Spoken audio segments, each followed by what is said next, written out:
This is a key inflation report because it will dictate what the Fed does in September when it comes to lowering interest rates, and it appears to be a good sign that we'll soon see some relief. A new report out from the Labor Department shows inflation eased slightly in July, with prices up 2.9% year over year, better than economists expected, and the smallest 12-month increase since March of 2021. That is a significant improvement. Getting below that 3% marker shows that there is this trend of inflation cooling, that prices aren't going up as fast as they were. Core inflation, which excludes food and energy, rose 0.2% for the month and 3.2% for the year, in line with expectations. Prices for housing up 0.4% from last month, accounting for nearly 90% of the monthly increase. In this report, the hands-down biggest increase came from housing.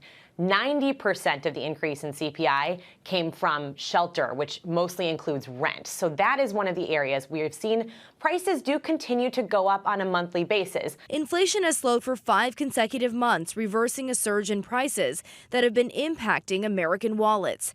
Grocery prices rose 0.1%, used cars and trucks, airline fares, and clothing decreased.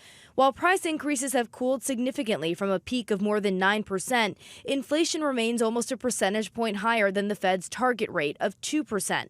Still, this report signals a good chance of a rate cut next month, which would be the first in over 4 years. That would, of course, make it cheaper to borrow money for your credit card, take out a new car loan, a new home loan. That would be much needed relief. This latest inflation data will no doubt help ease pressure on consumers dealing with these high prices. Yet despite the ongoing slowdown, consumer prices are still about 20% higher than 3 years ago. Rena Roy, ABC News, New York.